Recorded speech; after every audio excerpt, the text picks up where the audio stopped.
I'm excited and enthusiastic about announcing my campaign. I'm running for governor because I love this state. We're working every single day to make Iowa even a better place. We need to win this election. We're at a tipping point in this state. You have to have the courage to make the tough decisions. Somebody who knows how to get things done, someone who's demonstrated ability to create jobs. We're not going to let up.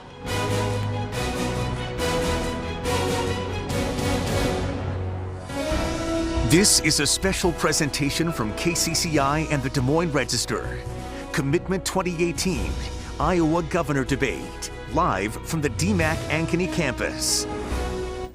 Good evening, everyone, and welcome to the first Iowa Governor Debate. I'm Steve Carlin from KCCI.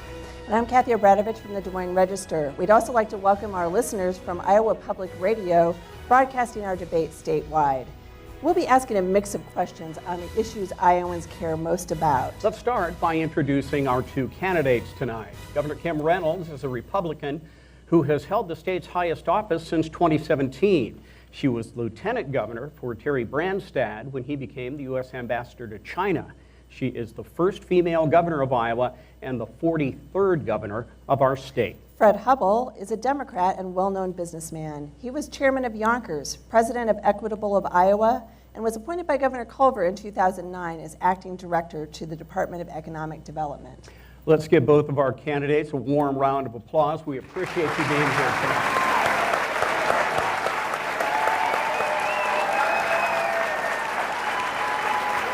All right, time now to go over the rules for this evening. Each candidate will receive 60 seconds for an opening statement and 60 seconds for a closing statement. We held a coin toss earlier this evening to determine the order of those statements. And Governor Reynolds won that coin toss. Candidates will get 60 seconds to answer questions from the moderators. If a candidate is mentioned by his or her opponent, they will get 30 seconds to respond. Candidates will also be asked to respond to a political ad and to question one another. And if there's time, we'll have a lightning round of quick questions and short answers. So let's begin the evening. The candidates may deliver their opening statements, starting with Mr. Hubbell. Well, I'd like to thank Governor Reynolds, thank our host, and thank my fellow Iowans who are watching tonight. I'm a fifth-generation Iowan.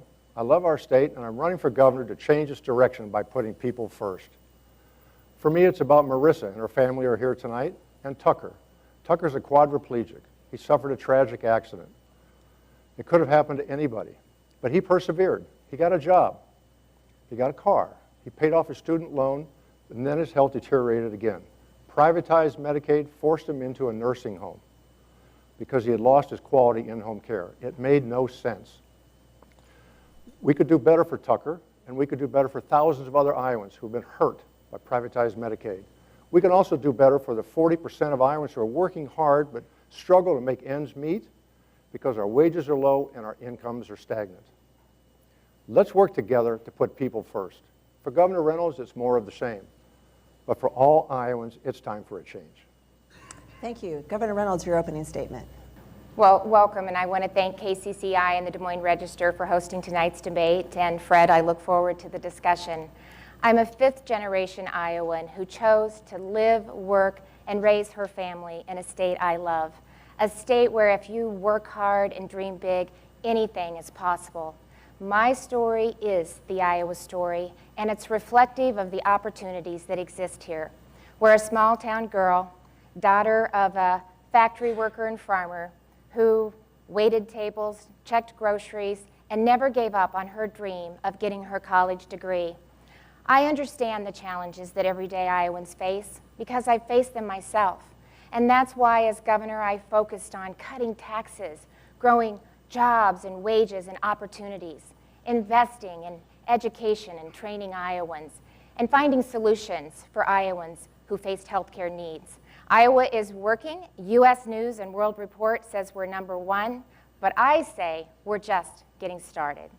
All right, thank you both very much for your opening statements. Let's get right to the questions. To kick things off, Governor Reynolds, what is the biggest problem in Iowa that you would like to fix? Well, we're a state where we're seeing our economy grow and wages are rising. We've had 3 straight quarters of income growth, last quarter of 17, first 2 quarters of 18. As I talk to job creators and businesses across the state, they tell me without hesitation, business has never been better, they're optimistic about the future, they just need workforce. So our biggest barrier to economic growth is people, and helping people get the skills to fill the jobs that are available today and tomorrow. And that's what we're working on every single day. Mr. Hubble, same question to you. What is the biggest problem in Iowa that you would like to fix?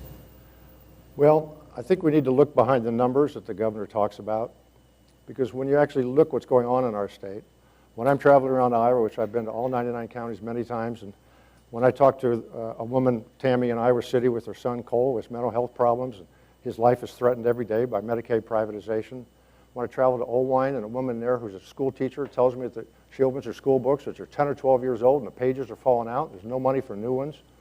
And when I talk to providers of Medicaid privatization, they're being driven out of business because they're not being paid properly by the MCOs. So the problem we have in Iowa is to create more opportunity.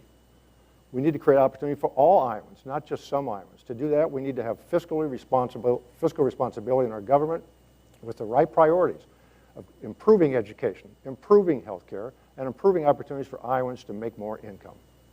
All right, Mr. Hubble, let's talk about. I'm sorry, you answered the question. He responded. Do you want a second response? Well, I think the economy is growing, and I'm proud of the investment that we've made in K-12 education. We're 4th highest in the country.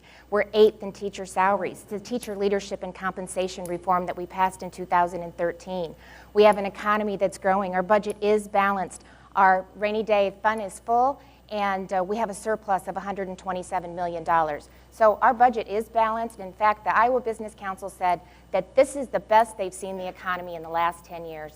That's an economy that's growing. Mr. Hubble, I'll give you a chance to respond to that with the next question, which is about money. You criticized the $2 billion tax cut approved this year, but you've stopped short of saying you would repeal it. Would you support any additional tax cuts, or would you roll back some of the cuts approved this year? Well, what I support is a tax break for middle-class Iowans and lower-income families in our state, because they're getting left behind. According to the United Ways, all across our state, they do a study every 2 years. The most recent one showed that almost 40% of Iowans who work can't even pay for their food, shelter, and clothing. 40%. 2 years ago, that was 28%. So that's a lot of people who aren't benefiting from all these big numbers that the governor talks about. What we need to do is have tax policy that actually uses the money that the state collects in tax revenues to give out in credits and exemptions, deductions that create value for our state. We identified back in 2009 a tax credit review panel, over $100 million of wasteful tax giveaways. Those need to be stopped. We could use those to create opportunity for Iowans by prioritizing education and health care and infrastructure investments across our state. That's how you can get Iowa growing on a sustainable way, not on a temporary way. We've had big budget surplus now. There's much bigger than was anticipated. Just 3 or 4 months ago, we had a second massive mid-year budget cut. I don't think we know what's going on in our budget. It's going up and down all the time. All right, thank you. And Governor Reynolds, the 2018 tax cut focused on individual income taxes without significant changes to corporate taxation or adjustment to tax credits and exemptions. Will you propose additional tax cuts in 2019? And if so, whose taxes will you cut? What, if any, credits would you eliminate? We're focused on reducing taxes, and I know what it means to try to struggle to make ends meet. When Kevin and I was raising our family, he worked days and I worked nights so that we could have enough money to make to budget the balance. And so that's why I'm focused on reducing taxes. Fred wants to raise taxes. In his own words, he said he would have repealed the tax cuts that we passed this last legislative session. We focused on individual tax cuts, and I said, we're not done. We're going to come back next year. We're going to take a look holistically at the tax credits, and then we're going to take a look at the corporate tax funds. We're the highest in the nation. We can do better if we want to be competitive and help business and industry invest, expand, and grow in the state of Iowa. But I believe that Iowans should be keeping more of their hard-earned money, and in 2019, virtually every single Iowan will see their taxes go down. couple of response, but a quick follow-up. If you do further cut taxes, would you also cut spending? And if so, what would you cut? When we cut taxes last year, we did it in a fiscally responsible way. We did it while maintaining our priorities of education, healthcare, and public safety. We also were financially responsible when we did it because we were monitoring what was happening with trade. And we wanted to make sure that we wouldn't have to reverse it and increase taxes. So we put triggers in place that have benchmarks that we had to meet before we would implement the tax cuts. So we did it in a fiscally responsible manner. We did it while maintaining our priorities, and that's the same philosophy that we'll take moving forward next year. Mr. Hubble, she mentioned you. What's your response? Well, I said at the last year before the tax cut was actually approved and signed by the governor that it was fiscally irresponsible to make a major tax cut in our state when we were faced with tariffs and trade wars. And since then, it's unimaginable how big the tariffs and trade wars have become. Nobody expected $2 billion of damage to Iowa farmers, and that's what we have today. And all the buffers she's talking about, the woman who's in charge of the Republicans in the House, said those triggers aren't going to work. So I don't have a lot of confidence in them if she doesn't. And I'm afraid that we're going to see massive need for budget cuts again this next year. The governor wants to take more money out of taxes. That means more money out of education, more money out of healthcare, more money out of infrastructure. And, you know, again, I say, look, your priorities are reflected in your budget. Thank you. Okay, thank you very much. Next question. Money in our reserves that we did when I took office. Next question, please. The trend has been for the state to reduce funding to Iowa's regent universities. For example, according to University of Iowa President Bruce Harold, over the past 20 years, state funding at the University of Iowa has decreased by more than $8 million, while the state budget has grown by more than $3 billion, and the U of I enrollment has grown by more than 5,000 students. Governor Reynolds, as governor, would you continue on this path of defunding, or would you reverse it? Well, I'm excited that the budget is balanced, the rainy day cash fund is full, and we have a $127 million surplus so that we can continue to invest in our priorities. The last administration that significantly cut both K-12 education and higher education was the administration that Fred was a part of. 10% across the board cut. When my two daughters were at Iowa State University, they experienced a 17 and 18% increase in tuition. We're working hard to keep tuition down. We have more high school kids taking dual enrollment community college classes while they're in high school than any other state in the country. That's helped keeping the cost of higher education down, and they're more prepared and likely to succeed. We're also making sure through work-based learning and STEM initiatives, we're helping our young people see that there are many pathways to a great career. Sometimes that's a certification, sometimes that's apprenticeship, a 2-year or 4-year degree, but helping them see that sooner rather than later better prepares them for higher education. So again, we're going to continue to see the economy grow. The budget is balanced, and we're going to continue to invest in our priorities. Okay. Mr. Hubble, would you continue down this path of defunding our state universities? Absolutely not. You know, if education is truly a priority of our state, then it should be reflected in the state budget. But for the last 3 years, the governor's state budget has actually reduced funding to our community colleges and to our Regents universities. So we can talk all day long about education being so important, but it comes down to what are we actually doing with the budget dollars? 3 years in a row, she's reduced those budgets. Future Ready Iowa is a nice idea, but there's no budget dollars there. What I want to do is make sure that we balance the budget in a fiscally responsible manner, stop a lot of these wasteful tax giveaways that the governor keeps pursuing every year, even though we identified over $100 million in savings in 2009, and use that money to actually fund our community colleges, fund our region schools more appropriately so they don't have to raise tuition as much and student debt won't go up as much. Across the board cut when your party was in control and you were a part of that administration. The reductions that we had were less than 2%. We're helping keep the cost of higher education down by making sure that our kids are prepared and ready to go. And I think it's hypocritical that he continues to talk about tax credits when he's been taking advantage of them for over 4 decades. Hubble, quickly. Well, the governor loves to talk about history. You know, here she is talking about Governor Culver when he was governor. I happened to be running the economic development for 4 months at that point in time. I had nothing to do with the state budget cuts. In fact, I agreed to take a 10% haircut in my salary at that point. I volunteered to do that to help make sure that regional schools could get adequate compensation, adequate funding. But the fact of the matter is we're talking about today. And what are we going to do to properly fund our regional schools and our community colleges today? We can do it. The money is in our budget. We just have to have the right priorities. And we are doing it by by balancing the budget with surplus. To move on, and we are going to play a campaign ad from Governor Reynolds and then ask you both to respond to it. I know every way to stretch a paycheck, from cutting coupons to hand-me-downs. I'm Kim Reynolds, and that's why as governor, I signed the largest middle-class tax cut in Iowa history, so paychecks can stretch a little further. But Fred Hubble, he wants to repeal the tax cuts so that you keep less. He always seems to care more about his paycheck than yours. I know the tough decisions families make, and I think you deserve a break. What is your response to that ad and the concerns expressed about your wealth? Well, you know, I think it's not unusual. We've seen a lot of misleading ads by this governor. This is just another one. I'm in favor of a middle-class tax cut and a tax break for low-income Iowans. They deserve it and they need it. And the tax cut that she's so excited about moves almost all the money to wealthy families, wealthy individuals, and big companies. Small and medium enterprises who create more jobs than any other organization in our state is not getting the benefit of this tax cut. It needs to be much more fair and much simpler in our tax code, and we can do that and still give low-income and middle-income people a tax break. And what she says about my particular past, you know, the reality is I was working for a public company. The board of directors made all the decisions on my income. I didn't have anything to do with it. Governor Reynolds, your party usually celebrates economic success. Why make an exception for Mr. Hubble? Well, we do celebrate wealth, and this isn't about wealth. This is about making sure that Iowans can keep more of their hard-earned money. And you've said that you would repeal the tax cuts.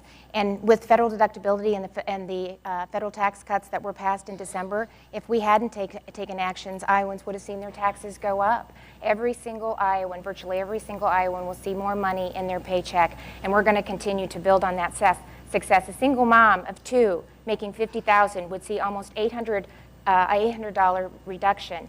A family of four making $50,000 would see almost $1,000 reduction. That's real money. It makes a difference. It's groceries, it's gas, it's necessities. So I believe, and we're fighting every day to make sure that hardworking Iowans get to keep more of their own money.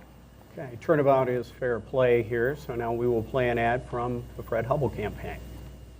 The Des Moines Register reports Medicaid privatization cut off 40,000 Iowans. Governor Reynolds says Managed care is working. The Quad City Times, Iowa Medicaid is burning. It's a shameful mess. I still believe managed care is the right decision for Iowa. WHO TV News, Iowa Medicaid system in a state of chaos. I think we've made a lot of progress this year. If Kim Reynolds doesn't think there's a problem, No, it's not imploding. how can she fix it? Governor Reynolds, is there a problem with Medicaid in Iowa, and if so, how are you going to fix it? So my priority for Medicaid and for managed care was to make sure that when I looked families in the eyes, I could assure them that there would be a system in place to take care of their loved one after they were gone. So not only today, tomorrow, but into the future. And that wasn't the case with the old system. And that's why 2 years ago, we transitioned to managed care, like 39 other states have done. But when I took over as governor, I recognized that we needed to do things differently as I traveled across the state.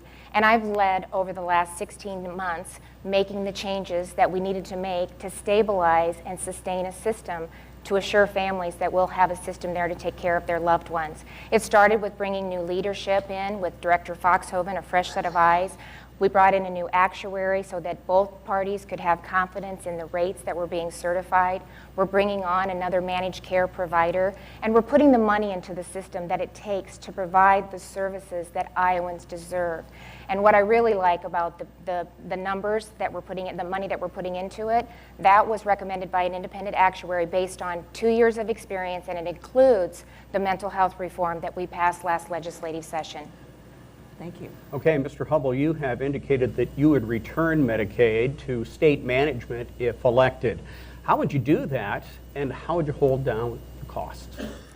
Well, I mentioned Tucker earlier this evening. He's a quadriplegic. He was forced into a nursing home by privatized Medicaid. It costs more money to be in a nursing home than to have in-home care. It's less quality service, and you're away from your family. We didn't need to do that. That's happening all across our state. I'm running into family members, parents, neighbors, friends all across Iowa having that same experience. I'm running into providers that are being driven out of business because the MCOs aren't paying them properly. And in fact, the costs are out of control. We now find out that the per member cost of Medicaid is rising faster now than it did before privatized Medicaid. What did the governor do? She brought in a gentleman who ruined the privatized Medicaid program in Kansas, and now he's continuing to ruin ours. She's bringing in Centene, a new managed care organization, who's been fined $23 million by 16 states. Why are we doing this to our most vulnerable citizens in our state? I want to put the state back in control. I want to get new people leading our Medicaid privatization effort who have the experience to make the right decisions to make sure we focus on the quality of outcome for the different people in Medicaid with reasonable focus on cost control at the same time. Respond to that. Half the story, and he knows that. He knows the infrastructure isn't there, and he knows that you can't go back to the old system. It's not sustainable, and that's why 39 other states have transitioned. I'm a mom and I'm a grandmother, and I am not going to continue to hear those kinds of stories, and that's why we made the changes that we've done.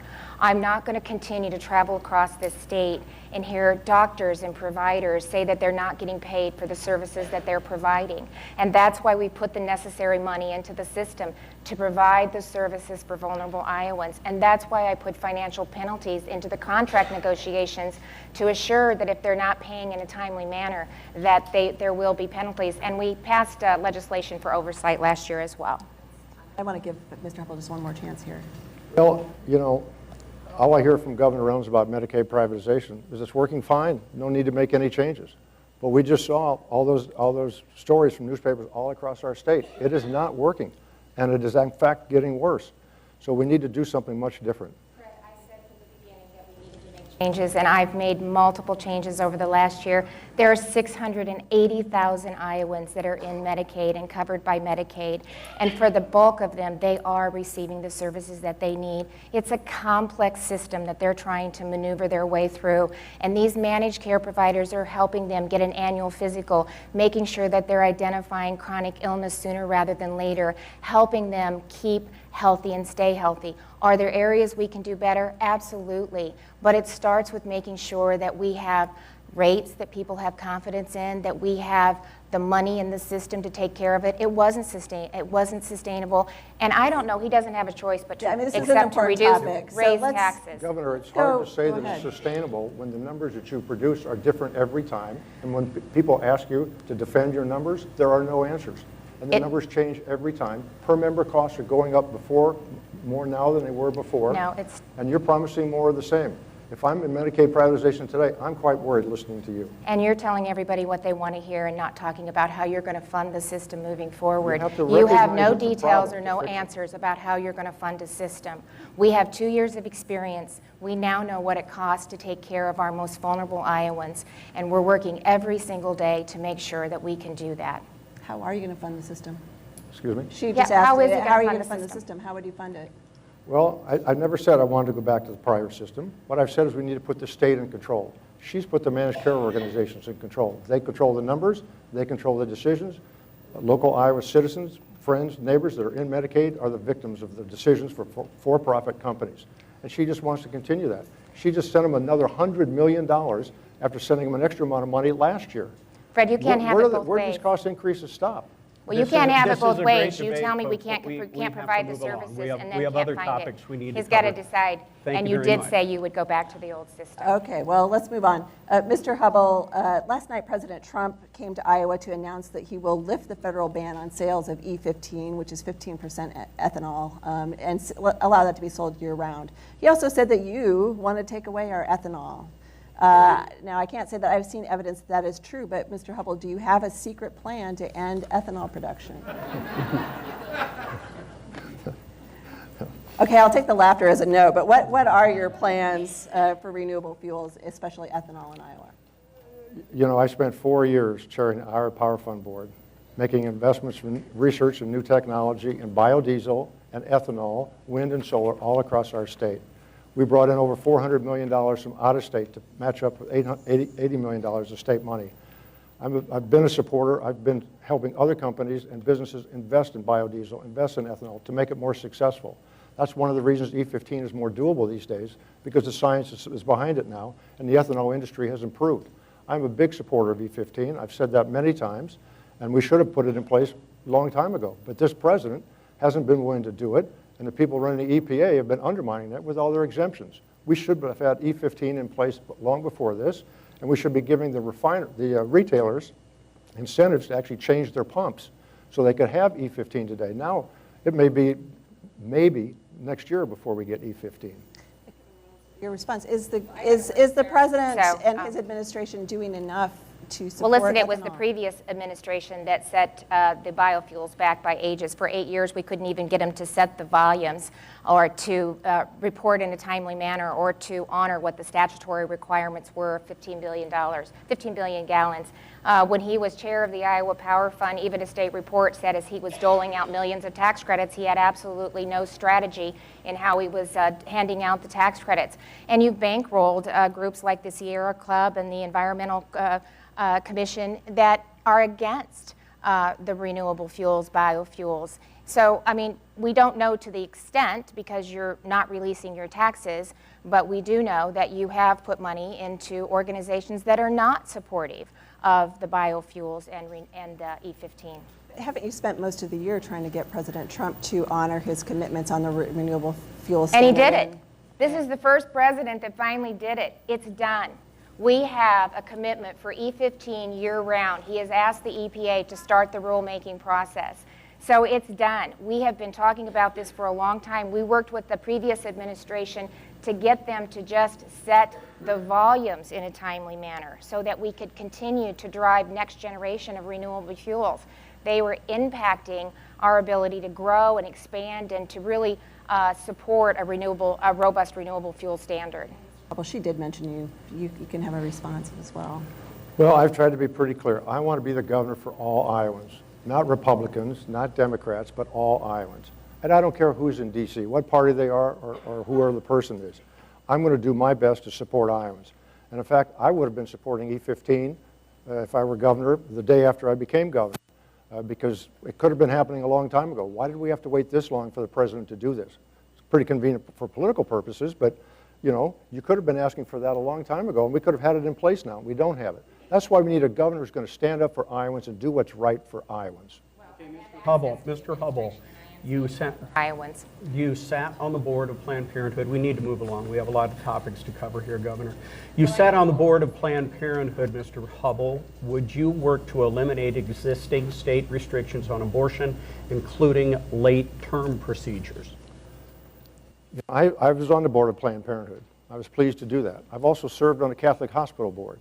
And my wife and I helped Broadlands General Hospital here expand their mental health services when they had young people sitting in beds in the emergency room with mental health issues and nowhere to go. That's the kind of leadership for health care we need in our state. Somebody's going to step up and go to work and make sure all Iowans have access to quality, affordable health care. This governor, between privatization of Medicaid, and not doing anything seriously in terms of funding and actual changes, results on mental health and substance abuse, taking funding away from Planned Parenthood, and now with this most extreme anti-women's health care law, all this administration is doing is making it harder for people to get access to quality health care. That's one of the opportunities I want to give Iowans by putting health care in the forefront of our agenda and putting budget dollars behind it so it's a real priority.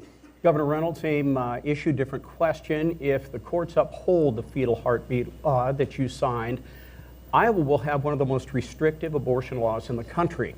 Yet some in your party want to continue to work for legislation that gives a fetus the full rights of personhood from the point of conception. Do you share that goal? What will you do to advance that objective if you do?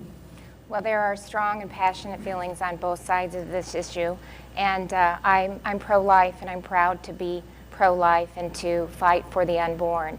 And I believe that if death is determined when a heart stops beating, then I think we can agree that a beating heart indicates life. And I have said that I will continue to do all I can as the governor of this state to defend life. What I think is extreme is Fred's position.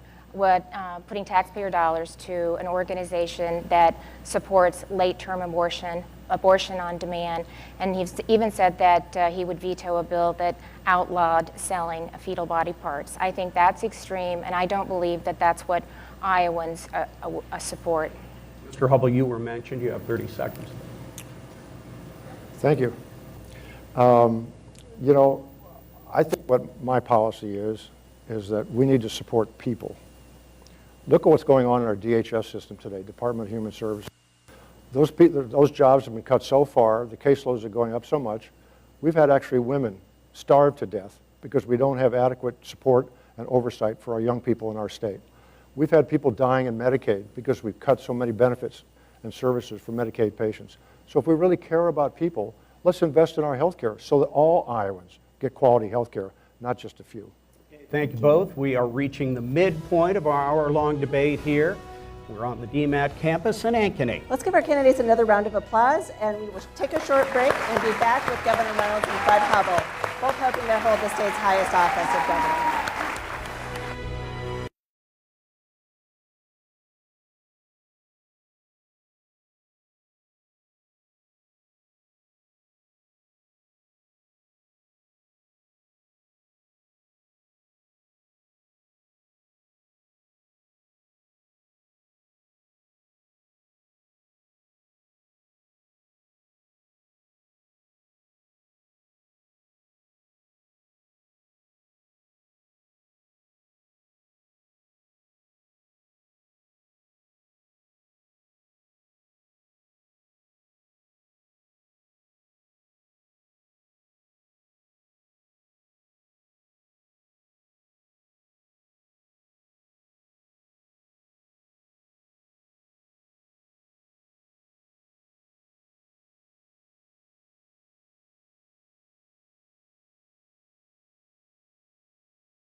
Welcome back to our Commitment 2018 coverage, the Iowa Governor Debate. We are live on the campus of DMAC College in Ankeny, and this is a special presentation of KCCI and the Des Moines Register. It's also broadcast statewide over Iowa Public Radio.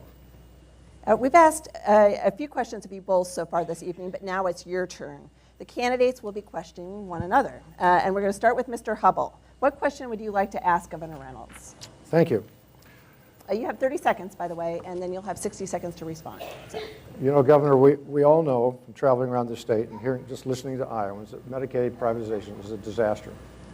And yet, you just gave $100 million to the managed care organizations to buttress their bottom line so they can continue taking benefits and services away from our fellow Iowans. And at the same time, just 2 days before you gave them the $100 million, you took a big contribution from one of those companies. Will you pledge tonight to stop accepting campaign contributions from these MCOs, which are causing so much harm in our state? And I wasn't the only one that accepted contributions. And I want to reiterate again that the money that we put in the system was recommended by an independent audit, an independent actuary firm. It has to go through the Department of Human Services, and then it has to be passed by CMS, the federal agency. It's based on 2 years' experience. It's what it cost for us to make sure that Iowans get the services that you're talking about and they need. And it's the right thing and it's the right decision to make. So I'm basing my decisions and the money that we put into the system based on what an independent actuary said we should put into it. Continue to take contributions from the managed care organizations? I'm transparent with the contributions that I'm taking. Why don't you release your tax statements so Iowans can see maybe what you're hiding or what you're embarrassed of? Governor, is that your question for Mr. Hubbell tonight? No. It's my answer. Okay. Part of my answer. All right. What question do you have for Mr. Hubbell? Well, I've asked for President Trump to release his tax statements, tax returns, and the Senate Democrats and Leader Peterson sponsored a bill that would require President Trump to release 5 years of his tax returns. Do you support President Trump releasing 5 years of his tax returns? Governor, I'm running for governor of Iowa. I'm not running for anything else other than that. And I said before, I want to be the governor for all Iowans, regardless of who's in D.C., so they can make their own rules, and that's fine. Right here, we release the tax information with our total income, our deductions, our charitable contributions, and taxes paid. We've released all of our sources of income and our financial disclosure statement. All the information is out there. And by the way, you recently made the Bob Ray Day here in our state, and you might know that I did exactly the same thing that Bob Ray did in his tax release information. I released the same information the same way he did. So if he's good enough to get the Bob Ray Day from you, then what I did for taxes must be good enough too. 60% of your party is saying that they don't know why you're not releasing your tax returns. I would say that Please. You guys have been doing so well, but please, 60% hold of your applause. Iowans say that you should release your tax returns. I don't know what you're embarrassed of or what you're hiding. You released yours for the time frame that you knew you were running for governor. Please, very quickly, Mr. Hubble. If you want to We have a respond. response.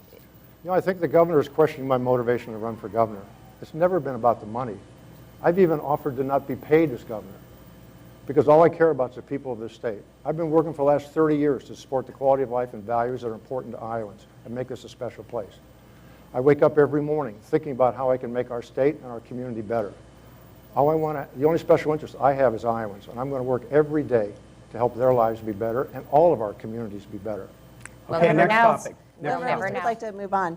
As state government continues to confront sexual harassment issues, how can you ensure that potential victims are heard and that the accused are not unfairly tarnished? Well, we have an obligation to lead, and this isn't a partisan issue. And when I was sworn in as governor, I said it starts at the top, and it starts with changing the culture. And I said I have a zero tolerance policy, made sure that all of the individuals who work in state government know what that policy is and understand that if it's violated, they will be heard, and if they violate that policy, action will be taken. And I've done that. But it starts with changing the culture. And that's why when little girls come into my office, I make sure that they sit in my chair so that they know that they'll be heard, that they matter, that they can do or be anything that they want to be. And it's another reason, if you look at the faces of my directors of the various agencies, it's filled with strong women, both as agency leaders as well as judgeships. So it's about changing the culture, it's about making sure we have more women in leadership, and it's about making sure that people know they will be heard, and if the policy is violated, action will be taken. Same question to you, Mr. Hubble. How can you ensure potential victims are heard and that the accused are not unfairly treated? Well, first of all, every person in our state deserves to be treated with equal respect and dignity. Every person. And if you're an elected official, you need to be held to the highest standard, with no exceptions. And that doesn't matter what party you're in. Everybody has to be held to that highest standard. And one of the best ways to make that actually work on a day-to-day basis is to put in place a whistleblower process. All public companies already have that in place today. They're required to do that. State government should have a whistleblower process. So that if somebody has a claim of sexual harassment or assault or fraud in the workplace or mismanagement of the state's resources, they can go outside their line of command. They don't have to go to their boss or HR. They go up with an 800 number that's anonymous and reported, that gets reviewed by an independent third party. Action is taken quickly, it's investigated, and results are done. That's what we need in state government, so we don't just have talk behind it. We give people an opportunity to make their grievance and get it addressed quickly. Okay. And Mr. Hubble, next question about the state budget. The legislature had to cut spending mid-year in 2017 and again this year. But the state is also almost at full employment, running a larger than expected surplus. So is Iowa in good shape financially, or is it in bad shape? Well, I learned in both my private sector jobs and my public sector jobs that the headline numbers don't tell the story. You have to look behind the numbers to find out what's really causing the numbers to be what they are. Look at this budget surplus that we have. The governor was shocked by it. Her state administrators were shocked by it, and they can't explain why it's so big. And just a few months ago, they took $34 million out of the state budget, out of our colleges all across the state. They took away the Labor Center in Iowa City. You know, they took money away from our community colleges again. They cut funding from health care, from our judicial system, and now we have a budget surplus that is a complete surprise to everybody. People need and businesses need predictability, sustainability in a budget. If we have good fiscal management with the right priorities, and you stay on top of those numbers day in, day out, then we can deliver predictable revenue budget management to all the people and all the businesses in our state so they can make the decisions they need to be successful in their lives. Are you saying it's in bad shape? What I'm saying is, look at the Medicaid numbers. Every time we get numbers, they're different. Costs are going up more than we thought. We just gave them another $100 million. The state budget is bigger than we thought. Question though, short answer, good shape or bad shape? I think our budget actually is out of control. I don't know whether it's good or bad shape because I can't see the numbers underneath Governor, it and same they can't question to explain you. it. Our 26th largest business across the state says the economy is the best it's been in 10 years. We have an economy that's growing. We have the second lowest unemployment rate in the country. Wages are rising, and that's why we're seeing more revenue in our budgets, because we're reducing taxes, and we're seeing incomes rising, and that's being reflected.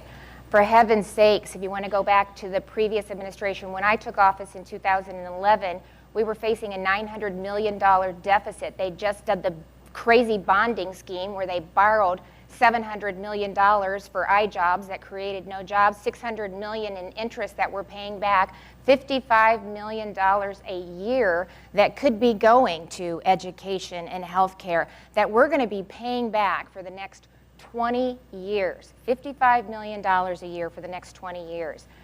The budget is balanced. Our reserves are full. We have a surplus of $127 million. We get to have a different conversation next year because we're going to continue to see the economy grow, because we're going to continue to work so that Iowans can keep more of their hard-earned money. And if the budget is in bad shape, you said it's out of control, so what do you do to fix it?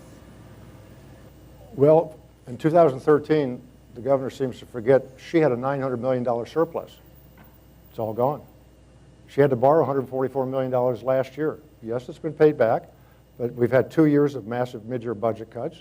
She was surprised last year when the deficit was $13 million. They thought that they wouldn't have a deficit, and they did. Now the budget surplus is a lot bigger than they expected. The fact is, we have very high underemployment in our state. Let's think about the people that are being impacted by this budget. 40% of the Iowans in our state are working, many multiple jobs, and they can't pay for their food, shelter, and clothing. One quick response. Because wages are low and incomes are stagnant. Sorry. First thing that he wants to do is raise taxes on hardworking Iowans. You said that you wouldn't support an affordable health care plan for Iowans who couldn't afford a 57% increase in premiums if they didn't qualify for the subsidies. This is, we are also Future Ready Iowa and the STEM initiative and the work-based learning